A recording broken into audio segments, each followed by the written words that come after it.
Welcome to AI for Business Leaders podcast.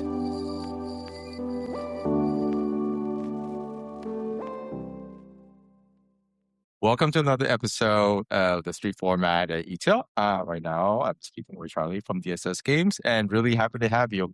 We spoke quite a bit about some of the AI adoptions within the companies as well as what he's seeing in the future. So can you just start off by giving us a little 30-second pitch of who you are, what you do, and your background? Yeah, I'm Charlie. I'm the COO of a company called DSS Games. Our company makes tabletop card games, stuff that is meant to get you off your phone and engage with your family or your friends. AI.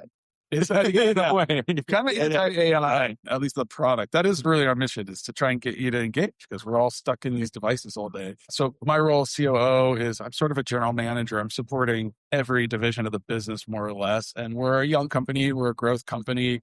We operate in a pretty small niche, but we're a big player in that niche and growing fast. And we're just trying to kind of catch up to the potential the business has. And the last few years have been great. So that's what I'm here. And here at the show to just see what's the state of the state, what's going on out there, what do we not know that we need to know, and how are people using tools like various AI models, agents effectively.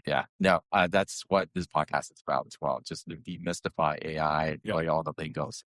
Something that we were talking about, I think is really interesting, is that the past 12 to 18 months is probably past 12, 18 months probably hasn't been the easiest for a lot of retailers, also consumer brands. Tariffs, market conditions, AI, on and on and on. Yeah. And what's interesting is that you just mentioned you guys are more of a growth company. It's been doing really well. Like you see that sort of healthy trajectory. Yeah. Can you share a little bit about a little bit story path of that, like where it was, what you guys do, and how are you guys able to consistently grow? Sure, right. So we're at the start of 26, and when we look back at 25, what happened? And if I talk about our category specifically, and we get a little access to category information, the consumer feels a little stressed. They bought less units and paid more for them, and ultimately the category didn't grow. It shrunk a few percentage points. That's the broader, game category.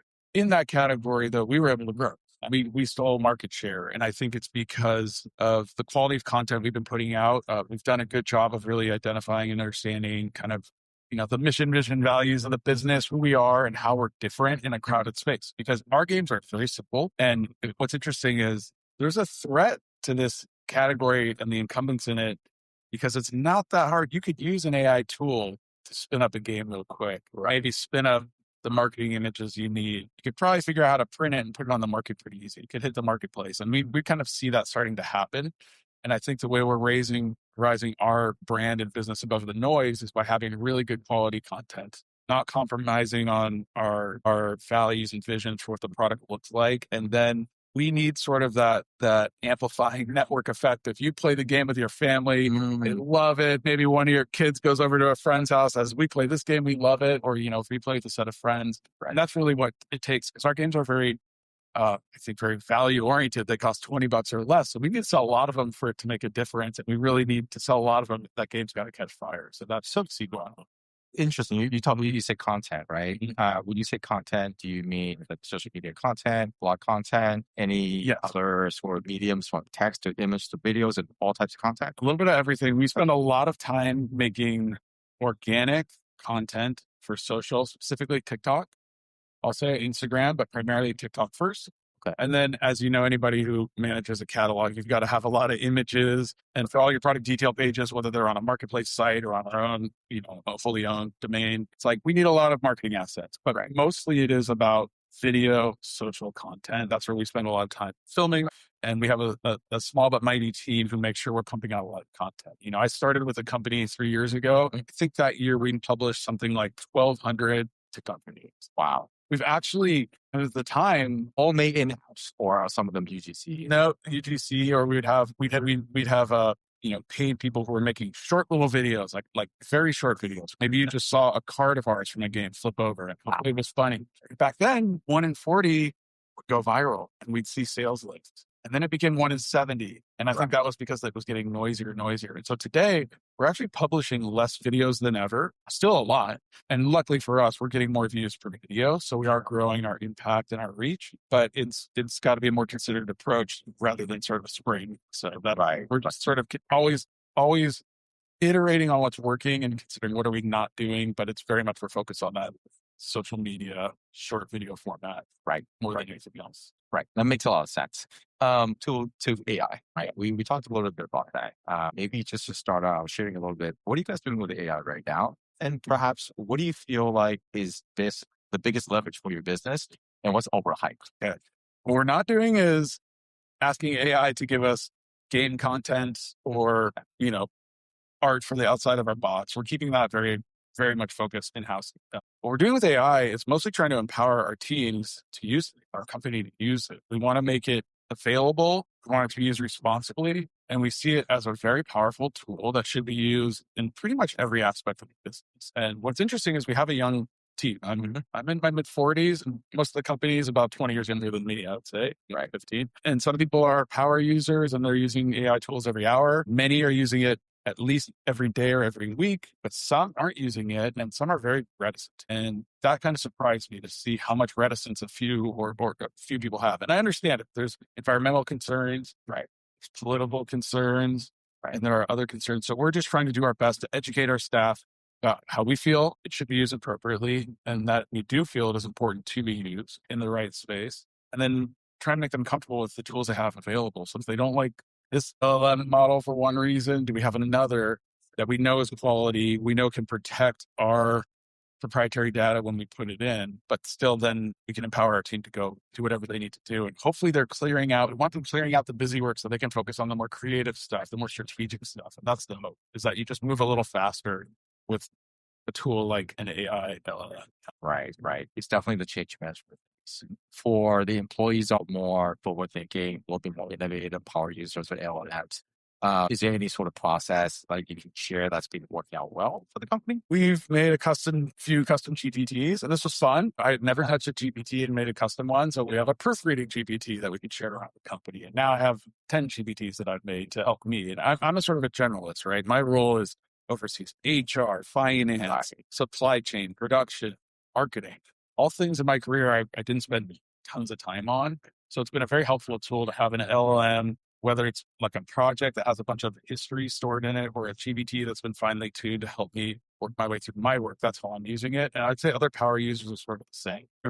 We're only really one step above, I think, using the LLM to replace a Google search, maybe two steps above that. I don't see a lot of agents yet showing up in our lives. I'm looking for the point when an agent can help me with my personal and business life. And so I'm playing with it. Yeah. And the most important thing we're trying to do is clear time. I don't want my employees and staff feeling like 100% of their time is consumed just doing the day-to-day work. I want them to have at least 10% to go to a conference, to play, try something, try to build an agent. And maybe it's going to not work the first time or the second or third. Eventually it will work. And then I start using it. I'll never have to build that one again. And I'll move on to the next thing. What I've seen also, just my time to Shopify when it comes to change management, also new options and new boards and so on, a lot of times is that where you have the high performers who are really excited because you're intentionally carving out time for them to develop their career. Because they understand no matter what, AI is here and it's going to be here. So you either try to learn or, you may or may not get left behind. Yeah, I feel like if we've done our job and I've specifically done mine, we're about 25 people at the company. We're growing, we're hiring. Not everyone's going to be there their whole life. I want them to say they came in at this level in their career, they learned a bunch, they accelerated, and they come out at this level and help them get that next amazing job. And so we're really trying to empower our team, whether it's with AI or just to grow, mature with the company because we're growing quickly too. So that's been a fun part of the process. And I do feel like giving people time to not be bogged down just 100% of the time on just day-to-day work that sort of is by rote. You got to give them space to stretch their wings and fail. Right, 100%. That's around leadership. Yeah, by exactly. Yeah. You have mentioned about just the importance of content. And obviously, there's been a lot of talks about generated content, whether that's text or image or videos. What's your view on that? Okay, my view, this will be a little hot take for my lovely art director and team. I appreciate on my team, they have a strong point of view about not wanting AI to compromise our values.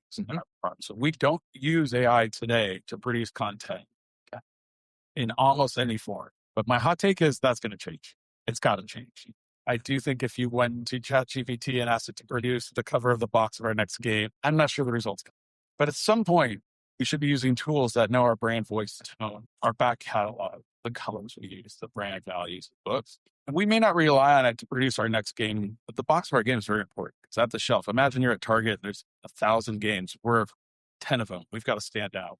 We may not rely on it to produce that content for us, but we might need 20 social ads to test. And rather than go have a photo shoot for 20, maybe we can compose those with an AI tool. I think that reality is going to be quick. I know there are people using it. They're talking about it at the conference. They're using it now. Results are mixed. Sometimes it's good. Sometimes it's not good. Like, what they say about most AI tools. If it's bad at it today, it's going to be pretty dang good at it at the next iteration. And if it does that, it'll be exceptional a year from now. So that, I think that's going to change fast. So I do think we'll be using it more. But right now, we are very protective of our brand image, product quality, and we have to do something. Okay. Yeah, no, that makes a lot of sense. I think what you're talking about is also, I've heard the same point as well, which is just know like today's version of AI, so it'll be the worst version that you've seen. I know. It's crazy. That's what's Meanwhile, what's the best AI?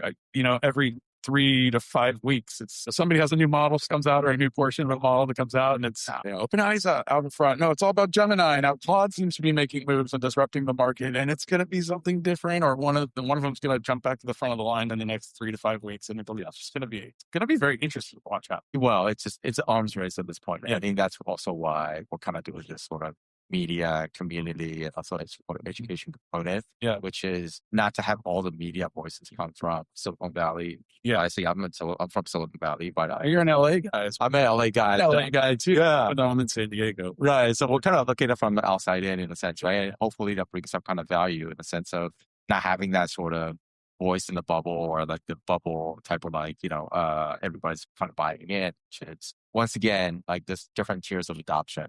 And there's just noise. Now it's just more noise than signal, to be honest. Yes. But let's hear from the actual operators, the actual buyers of AI. Yeah. What are they doing? How are they adopting it? How are they seeing it?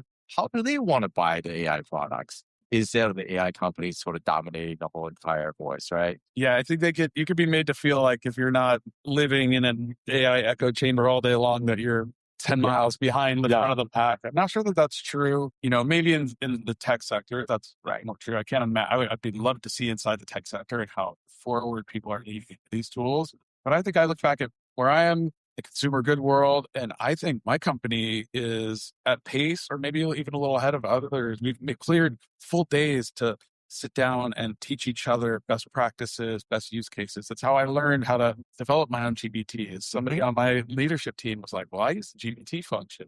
I've never done that. And, I play around with it. And, a week later, I've got 5 GPTs working for me. And it's like learning from each other is important, whether that's in the organization, from a power user, or from the broader business community. That's why I've come to places like this. And I feel like there's always a little imposter syndrome. You feel like, I don't know if I know what I'm doing. Somebody out here knows what's really happening. And then you find out we're all doing fine. But it is good to find a community that can share those best practices and learnings. Say, hey, I just figured something out. Let me show you. Yeah, done. Perfect. One last question. Since we're in the gaming world, if you had a choice to create any game you would like that you would never get sick of playing, no AI games, actual games, what would that be? So I will say I did not come into this industry as a big gamer, but what my wife and I love to do, we have young kids. They're getting older, but especially as they're really young, we're in this great state. If you're watching this, and thank you for watching it, we're in Palm Springs. So Palm Springs is not far from our house. We love to vacation out here. So typically when our kids were young, we'd get 2 or 3 families, come out, we'd rent a house, and we have a pool, splash in the pool all day, make dinner. At some point, the kids would go watch a movie and the parents are sitting around the dinner table. Right. And we would bring what are called conversation starters. So less games, but more question. If you could travel anywhere, where would you go? If you could only eat one last meal, what would it be? And I think, there's 100 cards there. We barely get through 4 cards because you just start telling stories and you get to know people that we knew intimately even better. So I think if I had to come up with a game, it would be one of these conversation starters that just helps us share who we are. And it's just sort of like a deeper understanding in person and not through our Instagram posts. Yeah. That's such a good choice. What about you? What game do you want to see? I would remake Monopoly. Since such a classic game, at least from what I've seen, there hasn't been any sort of newer version. There's some like tweaks here and there. Yeah. I would remake some of these older games for the newer generations. But going back to your answer though, it's so true because now when I go to different restaurants, a lot of times like everybody's on the phone, right? Yeah. You can't have a second of downtime if you're waiting for food. There are times where we see a table of family of 4 and everybody's on their own phone screen. Yeah. That's also the part of it where I think there's definitely talks about AI, how that's going to impact everybody's sort of interaction about the human beings. And hopefully not, but hopefully there's some ways it improves it for the better. Right. Let's cure cancer, figure out how GLP-1s are going to save the world. And then if you are stuck on your phone and you want to play a game, come look up DSS Games. We got a bunch that'll get you playing with your friends, family. And we need more of that in the world too. There you go. Thanks for coming and sharing. Awesome. Thank you if you're watching this. All right. Well, easy to be. To everyone listening, if you found this valuable, subscribe to the podcast AI for Business Leaders on Spotify, Apple Podcast, YouTube, and leave a comment. Please also share with others navigating the future of AI. Thanks for listening, and we'll catch you on the next one.